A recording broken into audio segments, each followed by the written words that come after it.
What's up, everybody? It's been a while since we've checked in with our expert contributor in Realty and Design. That is Roula Bakis, for those of you who have been following the journey in Westwood living. How are you, Roula? Nice to talk to you. Doing just fine. Great to see you. I've once again been jacked up on the Greek coffee, which is delicious every time I come here, so I appreciate that. The hospitality is unmatched when you come to the Bakis house, so much appreciated. So give me an update. What's been happening in the real estate world? You know, I see huge numbers, but not a lot of homes. But the homes that have sold are selling for a lot. I see that and my eyes bug out, but I'm not in the real estate world. What should people know about real estate as we approach spring 2025? Well, I think we've had a little bit of a lull where people were hoping that the interest rates would go down. So they were holding off, both the buyers and the sellers. And I think people now have just accepted the fact that the rates are going to kind of stay pretty close to where they are now. And they said, all right, time to go. So you're going to start seeing more houses popping up on the market. We're starting to see a little bit of a trickle right now of the houses popping up. But as soon as they do, they're gone. Like the first weekend, especially if people have priced right. I think a lot of them are actually going a little bit overpriced than where they are because the inventory is so low. I think there's going to be a lot more coming on, though. And the open houses that I have attended, there's been a lot of traffic. So if you are thinking about selling your home, this is a good time to do it. A lot of buyers out there. And also, Yes. if you are a buyer, understand that there's going to be a lot of competition. Correct. So what can a buyer do to be best prepared when they are going on this open house circuit? Because I can tell you firsthand, first time I was ever here in Westwood, which is now 10 years ago, I was not prepared. I had no idea how much I needed to have ready to go on the day that I saw the house. You know, I came from Michigan, where our house sat on the market for a month. Yeah. And it's very, very different here. So what does a buying couple or family need to have prepared as they start looking around for homes? Well, I think you definitely need to have your pre-approval in place. A lot of people forget about that. They start looking around and they're like, oh, I'm ready to buy, but they haven't done their homework. So that is very, very important. There's also a new process now where you can underwrite your loan beforehand. And that gives you a lot more buying power because you're ready to close a lot faster. And a lot of these sellers now, they're looking at dates. They're like, how fast can you close? I'm ready to buy another home. They're trying to time what they're going to buy when they sell their place. So I think that that's a very big advantage to have your loan underwritten beforehand. Talking to your mortgage loan officer preemptively is very important. The other thing is, I would say a lot of people are doing pre-inspections. So having an inspector ready to go, if there's a house that you're going to go see this weekend that you think you're potentially going to offer on, talk to a home inspector and have them lined up to go in and do a pre-inspection.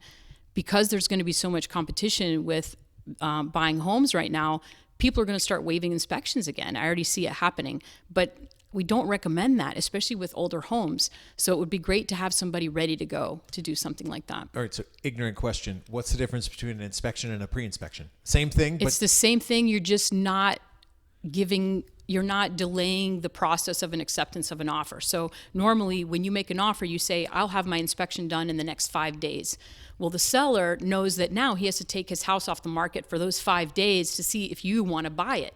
If you do a pre-inspection, you're doing it before the offer is due. So there is an investment there because the inspector, depending on the size of the house, can be anywhere from $800 to $1,200. So there is an investment there. So you have to be ready for that.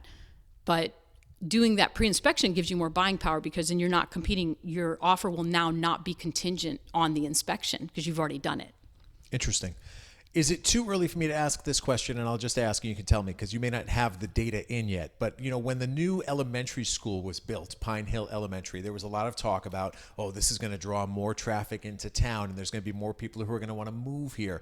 Are we seeing that yet? Is it too early to know if there's been an influx of people from out of town who are moving here specifically because that Pine Hill Elementary School is in place? I would say that most of the buyers that I've spoken to that are looking in this area ask me if it is part of the Pine Hill district. Okay, so that yes. They are asking. The thing that I would say is that since COVID, Westwood has made its place on the map. And there has been this huge influx of people that were made more aware when they came out of the city. So Pine Hill or not, there's a lot of people coming into Westwood for the schools. One of the best parts about your business is that not only do you do the realty, but you do the design work. And then you just drive around this town and you could see the Artemis Realty and Design signs, which is awesome for me. I love seeing it. But tell us about that aspect of your work and how you're working on projects too, whether it's rebuilding a room or even rebuilding a house. That's been a big business driver for you. Yeah. So what we do is we go in and we do what we're calling a love it or list it. So we come in, we look at your house, we give you what, your house is what your house is worth in this market right now as is. And then are there potential small things that you can do that will add value to your house before you list it? And then also, what are your needs? If you do sell this house, what is it that you're going to be looking for? And is there potential in the house that you're currently in to create those things versus trying to find a house that will meet those needs, especially right now because there's low inventory. A lot of people are opting to stay and renovate the house they're in. Obviously, things like the stretch energy code and other bylaws in Westwood create some challenges with those things, but that's where we kind of come in and tell you what you have and what your options are. One of the other connections that we have is that we're both on the board of the Westwood Community Chest, and this is a big period of time for the Westwood Community Chest. First of all, incredible response to the annual appeal, which was done by mail, which was eye-opening and impressive to me. The people in this community opened their mail, saw the appeal, filled out a card, and made a contribution. So everybody who did so, thank you very, very much. There is still a great opportunity, though, to support the Westwood Community Chest on March 29th. We have our annual Gala of Giving coming up. It's going to be at Norfolk Golf Club. Give me your thoughts, first of all, on why you even joined the Westwood Community Chest, what you've learned about it, and how this is such a critical time of every year where we're gearing up for the Gala of Giving. It was just a way for me to give back to my community. Back home in North Carolina, I was involved with a bunch of different organizations. And when I moved here, I kind of lost touch with that. And then I found out about Westwood Community Chest, and I've been on the board ever since, I think going on 6 years now. Wow, I didn't know that. I didn't know you went on for 6 years because I've been on for 2. And it's been a great learning experience. And what's been challenging, I think, at times is that it's difficult for us to tell our story because so much of it is done anonymously. When people apply for the temporary financial assistance, it is completely anonymous. Yes. And nobody knows. It's all confidential. And we have no idea who these people are. And I think sometimes that's a challenge for us from a marketing perspective because we don't have a case study where we can say, look at how we helped this person. But just generally speaking, who do we help and how do we help? I think that there's just a large variety of people. It can be of all ages, and it can be for the money that we provide can be for a campership to help your kids go to camp during the summer. It could be for your car broke down or you can't pay your electric bill this month and you need a help just to step up. It's just to help you get over that hump. It's not meant to be the type of thing where we're supporting you every month, for the rest of your life. It's meant that you've kind of reached this one point where you're having some kind of hardship and you just need a little extra help.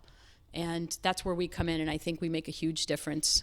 And it's really about the residents of Westwood helping out their fellow residents. The motto is neighbors helping neighbors. Yes. And you can do so as a neighbor by joining us on March 29th at the Norfolk Golf Club. A great night, going to be a lot of fun. Looking forward to it being on a weekend. A lot of these have been on either a Sunday night or a Monday night recently. So this is a Saturday night, which should be fun.